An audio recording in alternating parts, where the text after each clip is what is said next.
नमस्ते दोस्तों। ओम शब्द का रहस्य।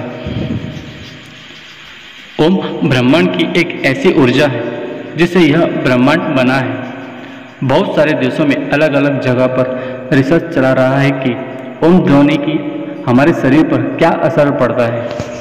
इस रिसर्च में जब अलग अलग ध्वनि को ऊंची आवाज़ में बजाया जाता है तो हर ध्वनि का असर शांत पड़े पानी पर अलग अलग पड़ता नजर आता है।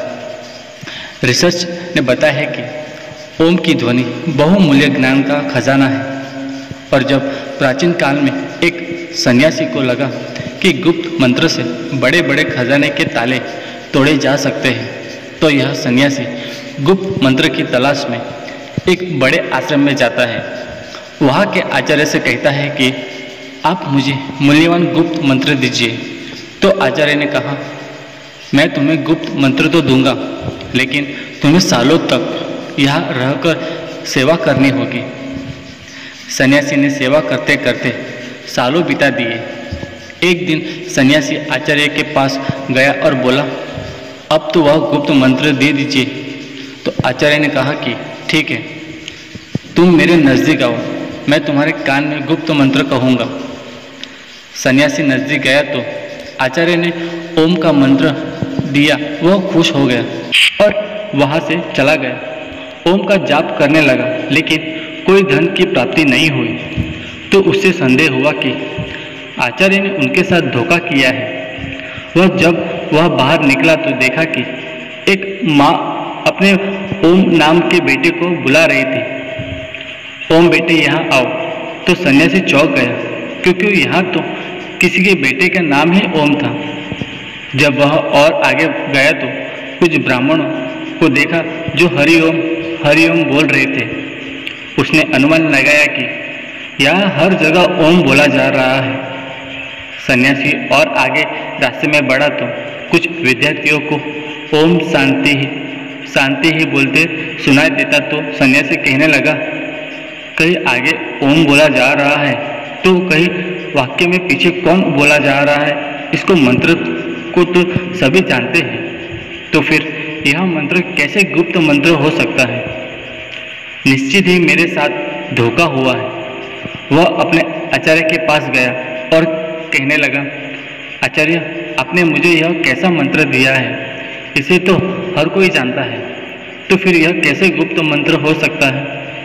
आप मुझे कोई दूसरा गुप्त मंत्र दीजिए जिससे मुझे खजाने की प्राप्ति हो। आचार्य बोले, ठीक है, मैं तुम्हें दूसरा मंत्र दूंगा, लेकिन तुम्हें पहले मेरा एक काम करना होगा। आचार्य भीतर जाकर एक पत्थर लेकर आए और सन्यासी से बोले, यह लो सन्यासी, इसे बाजार में ले जाओ और इसका मूल्य जानकर आओ। और याद रहे, इस पत्थर को बेचना नहीं है। सन्यासी पत्थर को लेकर बाजार में गया और सब्जी वाले को दिखाया। सब्जी वाला बोला, यह तो मेरे बाट के बराबर में, इसके बदले में तुम्हें फिर सब्जी के सिवा कुछ नहीं दे सकता। उसके बाद फिर कपड़े वाले के पास गया तो कपड़े वाला बोला, क्या हम पागल हैं जो पत्थर बेचकर हमें ठगना चाहते हो। चलो चलो यहाँ से। सन्यासी पत्थर को लेकर पूरे बाजार में फिरता रहा, लेकिन किसी ने उसका मूल्य नहीं बताया और किसी ने उसको मुफ्त में भी नहीं लेना चाहा। फिर सन्यासी उस पत्थर को लेकर एक जौहरी दुकान पर गया। जौहरी ने उस पत्थर को देखा और बोला, कहाँ से मिला है तुम्हें इतना कीमती पत्थर। यह तो बहुत ही मूल्यवान रत्न है। मेरे पास तो इतना धन ही नहीं कि मैं यह रत्न खरीद सकूं, और पूरे राज्य में शायद ही कोई ऐसा होगा जो इसे खरीद सकेगा। सन्यासी उस पत्थर को लेकर अपने आचार्य के पास वापस आया और आचार्य ने सन्यासी को बताया कि सिर्फ जौहरी ही इसे मूल्यवान बता रहा था और दूसरे के लिए यह पत्थर एक मात्र था। आपको पता था कि यह पत्थर नहीं है, लेकिन कीमती रत्न है, तो फिर मुझे इसका मूल्य जानने के लिए बाजार में क्यों भेजा। तो आचार्य कहने लगे, ताकि तुम ओम का मूल्य जान सको, जैसे इस पत्थर का मूल्य हर कोई नहीं जान सका, यानी इसका मूल्य गुप्त है, हर कोई नहीं बता सकता, केवल पारखी आंखें ही पहचान सकती हैं। यह पत्थर नहीं, एक रत्न है। इस तरह जो लोग ओम मूल्य जानते हैं वह समृद्ध हो जाते हैं।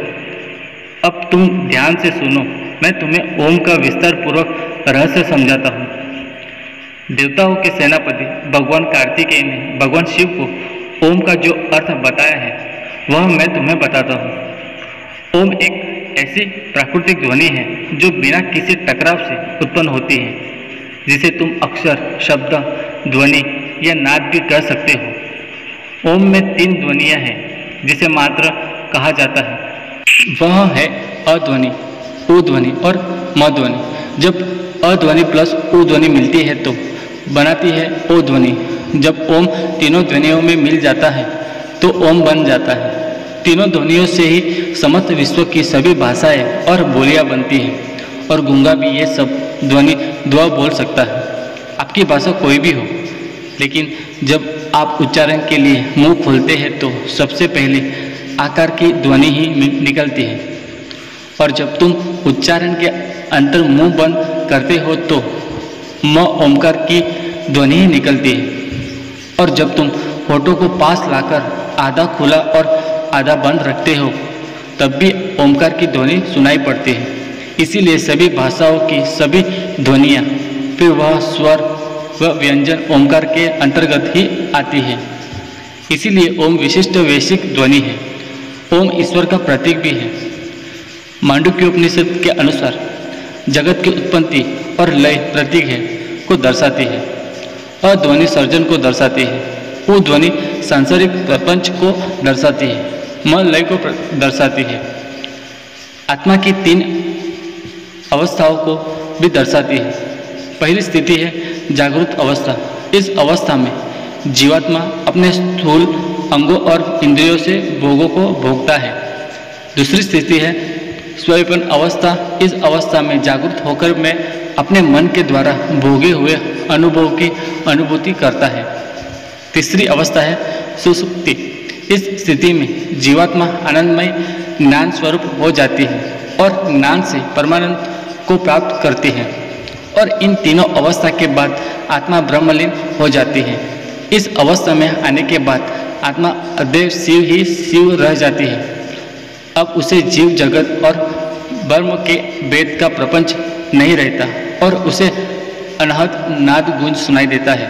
अनहद नाद कोई ध्वनि नहीं है, लेकिन अनहद एक अनुभूति है जिसमें आत्मा कहती है कि अहम ब्रह्मास्मि शिवोहम, मैं ही ब्रह्म हूँ, मैं ही ओमकार हूँ, मैंने ही जगत के रूप में अपना विस्तार किया है, मैं ही शेर हूँ जो मेरे ही हिरण रूप को माने जा रहा हूँ, मैंने अपने पुत्र के रूप में जन्म लिया है और मैंने ही मेरे माता पिता के रूप में जन्म ले चुका हूँ। इस संसार में केवल मैं ही हूँ, मेरे सिवा कोई नहीं है। बोलने वाला भी मैं ही हूँ और सुनने वाला भी मैं ही हूँ। आप बनकर मैं ही हूँ। अपने आप को डसने जा रहा हूँ और मैं ही उससे बचने के लिए दौड़ रहा हूँ। इस ओंकार के रहस्य को जान लेने के बाद सोना, चांदी, रुपये, पैसे सब मिट्टी लगने लगता है, क्योंकि यह सब भौतिक पदार्थ वास्तव में मेरा ही स्थूल रूप है। मैं तो इतना अमीर हूँ कि यह घर, जमीन, पृथ्वी, यह तारामंडल नहीं, पूरा ब्रह्मांड ही मेरा है। और ऐसे कितने ब्रह्मांड होंगे जो मेरे ही अंग हैं। तो मेरे जितना अमीर कौन हो सकता है? जब मुझे इतना बड़ा खजाना मिल रहा है, मैं क्यों धन दौलत, जमीन, सोना, चांदी और रुपये पैसे के पीछे भागूं? और इस खजाने को खोलने के लिए मैंने 3 नंबर की चाबी भी दी है। ओमकार जो अब मैं तुम्हें बताता हूँ, मूल 3 ध्वनियाँ हैं और 3 ही रंग हैं, लाल, पीला और नीला। प्रकृति के मूल लक्षण 3 हैं, नाम, रूप और गुण। शरीर की तासीर 3 है, कफ, पिता और वायु। ब्रह्मांड की 3 स्थितियाँ 3 हैं, उत्पत्ति, पालन और प्रलय। और उसके देवता भी 3 हैं, ब्रह्मा, विष्णु, महेश। पदार्थ के मूल तत्व 3 हैं, न्यूट्रॉन, प्रोटॉन और इलेक्ट्रॉन। आयाम 3 हैं। पहले आयाम 3 है, लंबाई, चौड़ाई और गहराई। इन 3 नंबर की चाबी को जितना गहराई से अध्ययन करोगे और उसकी गहराई में जाओगे, तुम मुझे ही पाओगे, नहीं अपने आप को ही पाओगे, क्योंकि इस संसार में और तुम्हारे सिवा दूसरा कोई ही नहीं है। आखिर में यही कहना चाहूँगी, शिव ही सत्य है और सत्य ही शिव है। इसके सिवा और दुनिया में कुछ नहीं है। जो कुछ भी है वह शिव ही है, तभी यह संसार चल रहा है। वही पूरी दुनिया का करता धरता है और कोई नहीं हो सकता। अगर आप और हम नहीं रहेंगे, संसार फिर भी शिव चलाता रहेगा। धन्यवाद दोस्तों। आपको ये मेरी कहानी पसंद आई तो प्लीज़ लाइक एंड सब्सक्राइब ज़रूर करें और कमेंट करना ना भूलें। धन्यवाद।